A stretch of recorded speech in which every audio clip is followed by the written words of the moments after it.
Bismillahirrahmanirrahim. Assalamualaikum warahmatullahi wabarakatuh. Perkenalkan, nama saya Siva Rizky Utami dengan NIM 19081011125. Di sini saya akan menjelaskan tentang pengertian model pengembangan kurikulum, konsep kurikulum menurut Beckham, dan implementasi kurikulum dari model Beckham. Langsung saja pada pembahasan pertama, yaitu pengertian dari model pengembangan kurikulum.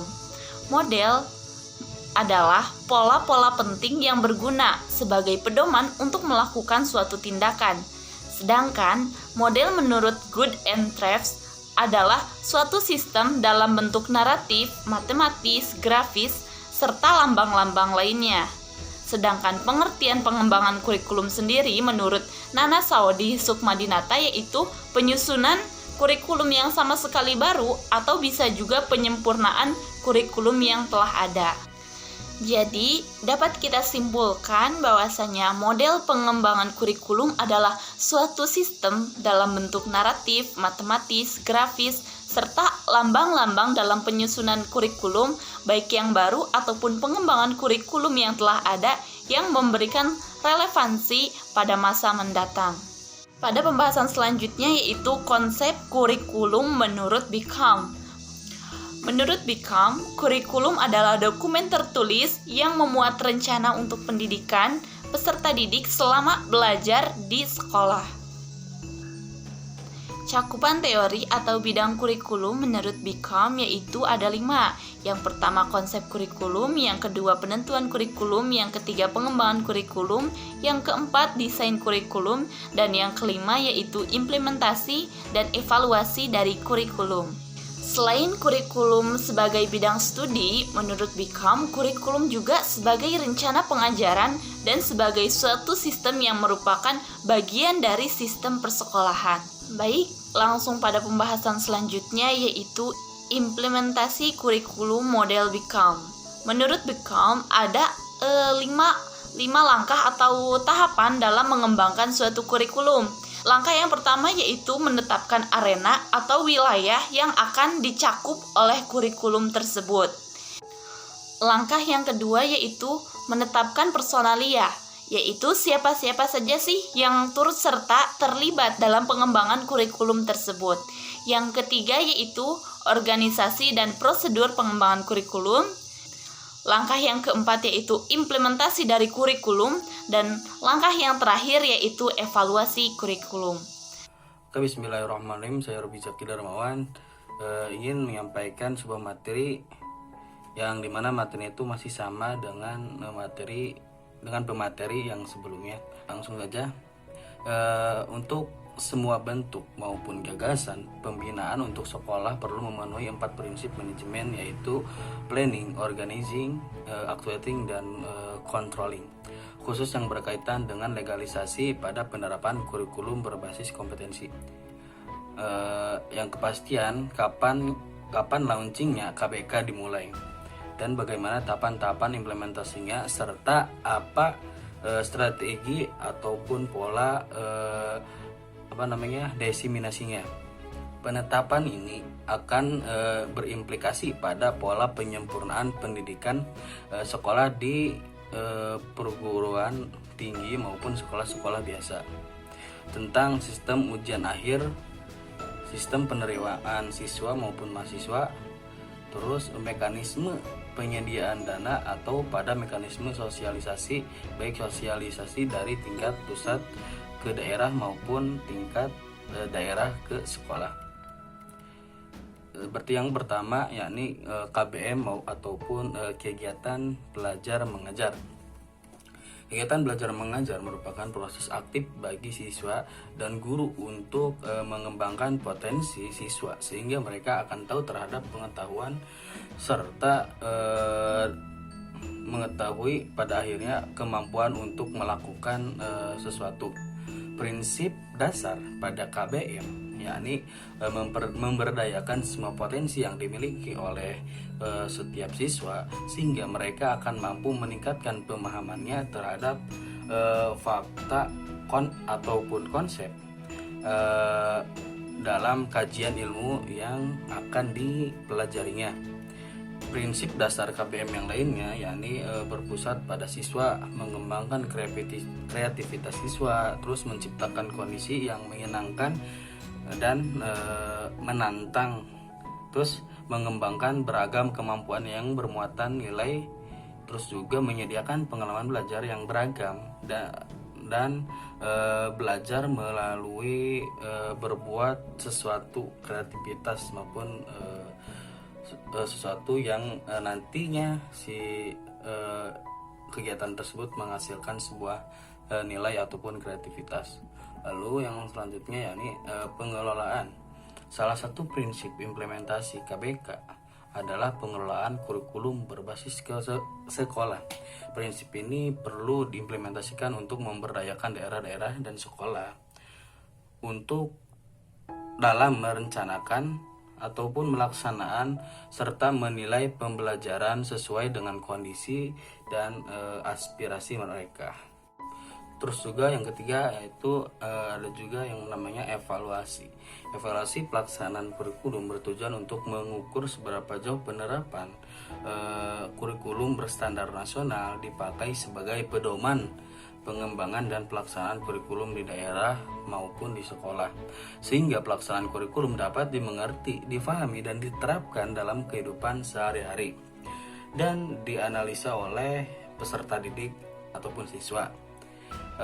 Evaluasi dilakukan pada setiap tahapan-tahapan pelaksanaan pengembangan kurikulum supaya sebagai upaya untuk mengkaji ulang pelaksanaan kurikulum pada setiap jenjang-jenjang pendidikan.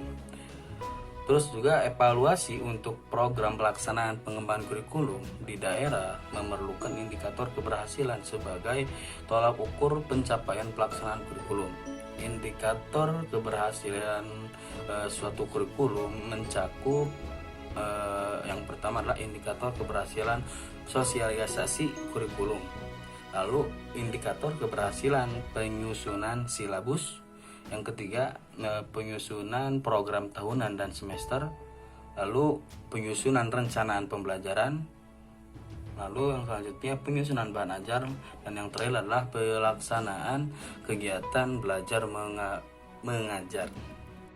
Evaluasi kurikulum berbasis kompetensi, keberhasilan penyusunan program tahunan dan semester, keberhasilan penyusunan rencana pengajaran dan bahan ajar, serta keberhasilan dalam kegiatan belajar mengajar. Evaluasi menggunakan indikator keberhasilan pelaksanaan pengembangan kurikulum di daerah maupun sekolah. Dan selain itu, evaluasi juga dapat dilakukan melalui pentahapan, melalui tahap bertahap mulai dari tahun pertama hingga tahun terakhir pelaksanaan kurikulum berstandar nasional.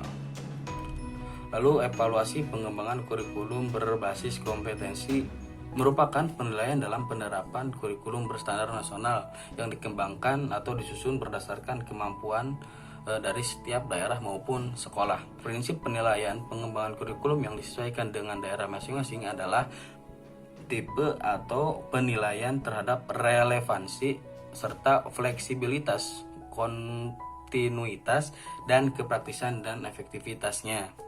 Evaluasi pelaksanaan kurikulum tidak hanya mengevaluasi hasil belajar peserta didik dan proses pembelajarannya, tetapi juga rancangan dan pelaksanaannya kurikulum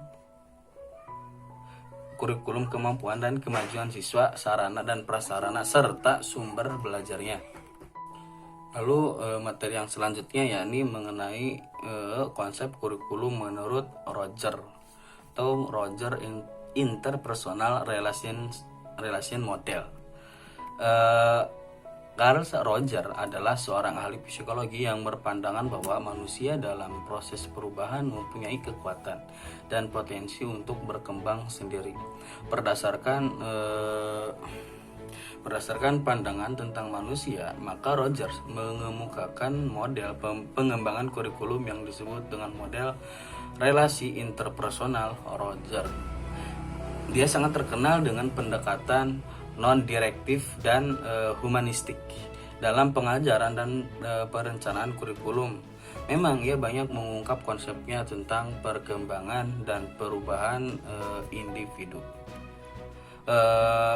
Muriel Crosby dalam bukunya yang berjudul Who Changed the Curriculum yang diterbitkan oleh Allyn dan Bacon Publisher pada tahun 1970 mengungkapkan bahwa perubahan kurikulum adalah perubahan manusia serta berkait erat dengan konsep yang dikemukakan oleh Carl Rogers melalui model pengembangan kurikulum yang berpusat pada perubahan manusia. Assalamualaikum warahmatullahi wabarakatuh. Perkenalkan, nama saya Hilwa Diva Mahira Syahdani. Saya dari kelas PAID 4. Di sini saya akan menjelaskan tentang kelebihan dan kekurangan pengembangan kurikulum menurut Buchan dan Rogers. Yang pertama yaitu kelebihan dan kekurangan pengembangan kurikulum menurut Rogers.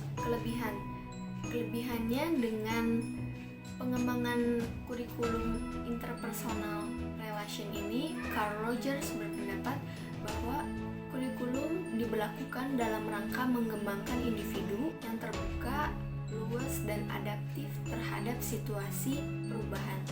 Kelemahannya, yang pertama, tidak ada batas hubungan antara siswa dengan guru atau unsur pendidik lainnya, sehingga dikhawatirkan lunturnya rasa hormat pada diri siswa. Selanjutnya, memerlukan biaya yang tidak sedikit karena banyaknya unsur yang terlibat serta jenis kegiatan yang dilakukan. Kemudian ada keterlibatan berbagai unsur pendidikan dalam pengembangan kurikulum tersebut. Kemungkinan besar mengakibatkan kesulitan dalam pengorganisasiannya. Yang kedua yaitu kelebihan dan kekurangan dari pengembangan kurikulum menurut Buchan. Kelebihan dari model kurikulum ini adalah adanya penegasan yang akan mempermudah dan memperjelas ruang lingkup kegiatan. Kelemahannya ini adalah kurang pekanya terhadap perubahan masyarakat dan kurang memperhatikan keadaan daerah yang satu dengan yang lainnya dan menuntut adanya kekhususan tertentu. Sekian presentasi dari saya, kurang lebihnya mohon maaf. Wabillahi taufiq wal hidayah. Wassalamualaikum warahmatullahi wabarakatuh.